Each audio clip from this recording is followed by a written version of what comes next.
Assalamualaikum warahmatullahi wabarakatuh. Saya Elsa Mayori, NPM 2008260230. Saya dari Fakultas Kedokteran Universitas Muhammadiyah Sumatera Utara. Di video ini, saya akan menjelaskan tentang kelistrikan pada sel. Baiklah, kita akan membahas tentang definisi kelistrikan pada sel terlebih dahulu. Apa itu kelistrikan sel? Kelistrikan sel itu merupakan kemampuan untuk memindahkan muatan ion-ion tersebut dari ruangan satu ke ruangan yang lain.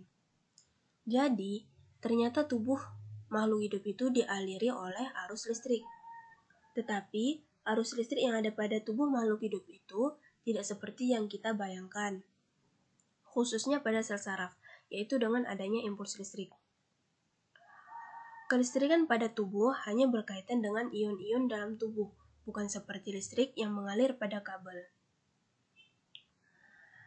Lalu, seperti apa listrik yang ada dalam tubuh kita? Nah, listrik yang terdapat pada tubuh makhluk hidup itu disebut dengan biolistrik. Berbeda dengan listrik yang berasal dari elektron, seperti baterai. Listrik dalam tubuh makhluk hidup itu berasal dari ion. Tubuh manusia itu mengandung ion positif dan ion negatif. Ion penyebab muatan negatif di dalam tubuh manusia adalah Cl-, sedangkan penyebab muatan positif adalah Ca2+ dan Na+. Biolistrik yang dimiliki setiap manusia bersumber dari ATP, atau adenosin trifosfat, di mana ATP ini dihasilkan oleh mitokondria melalui proses respirasi sel.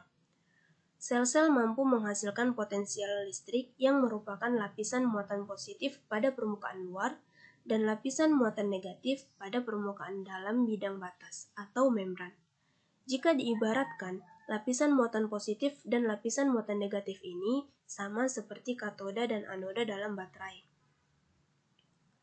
Pada baterai berguna untuk alat-alat listrik.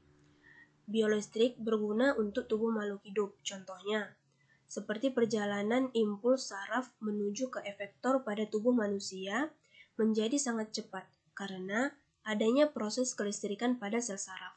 Sel saraf juga disebut sebagai neuron yang berperan dalam menghantarkan impuls atau rangsangan.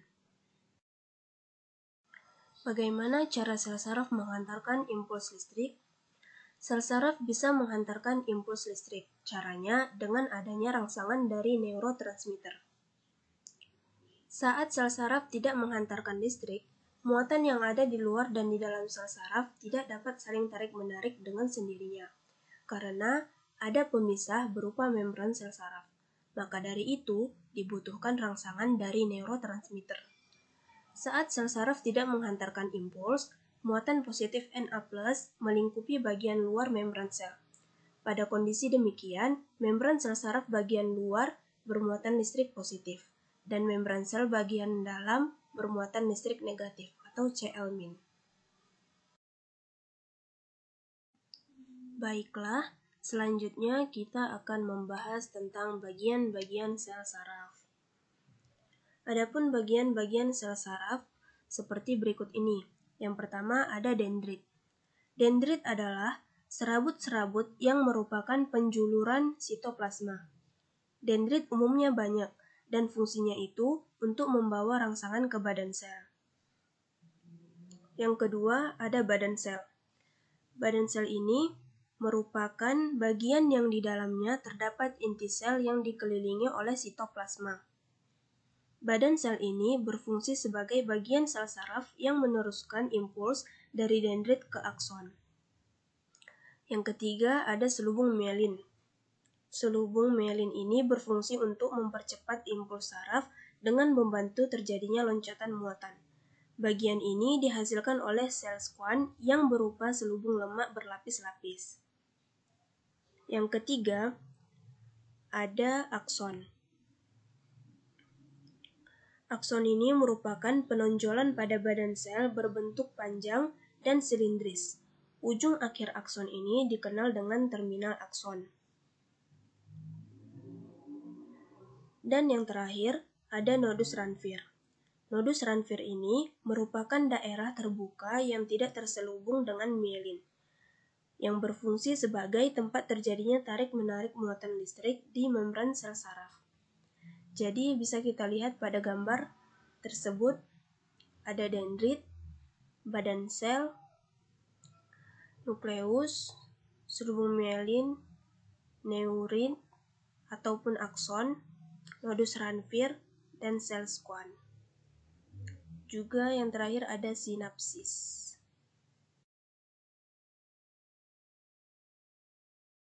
Setelah memahami bagian-bagian sel saraf, kita akan membahas tentang fungsinya. Yang pertama, menghubungkan impuls atau rangsangan dari reseptor ke pusat saraf, yaitu otak atau sumsum tulang belakang. Yang kedua, menyampaikan impuls dari pusat saraf ke organ target. Dan yang ketiga, menghubungkan neuron sensorik dan motorik agar hantaran impuls dapat berjalan dengan baik. Nah, selanjutnya kita akan membahas proses kelistrikan pada sel saraf. Saat neurotransmitter dilepaskan dari ujung akson suatu sel saraf ke dendrit pada sel saraf lain, maka impuls akan diteruskan ke sel saraf berikutnya. Impuls ini akan membaca ion Na+ yang awalnya terdapat di luar membran akson menjadi masuk ke dalam membran akson. Membran dalam akson menjadi lebih positif saat menerima rangsangan listrik atau impuls. Impuls kemudian akan mengalir atau bergerak di sepanjang membran akson hingga ke ujung akhir sel saraf. Saat rangsangan telah mencapai ujung sel saraf, maka neurotransmitter akan dilepaskan lalu kembali menuju sel saraf lain atau sel tujuan. Tegangan listrik pada sel saraf itu berdasarkan keberadaan impuls.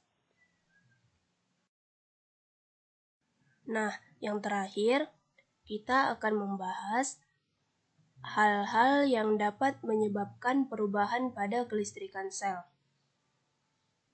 Hal-hal yang dapat menyebabkan perubahan pada kelistrikan sel yaitu adanya ion-ion elektrolit dan perubahan konsentrasi ion-ion. Juga, semua faktor yang menyebabkan sel saraf mengalami cedera ataupun kematian seperti trauma pada saraf, gangguan pembuluh darah, infeksi, metabolik, tumor, dan lain-lain. Itu akan mempengaruhi kerja sel saraf. Baiklah, sekian dari saya. Lebih dan kurang saya mohon maaf. Semoga ilmu ini dapat bermanfaat. Wassalamualaikum warahmatullahi wabarakatuh.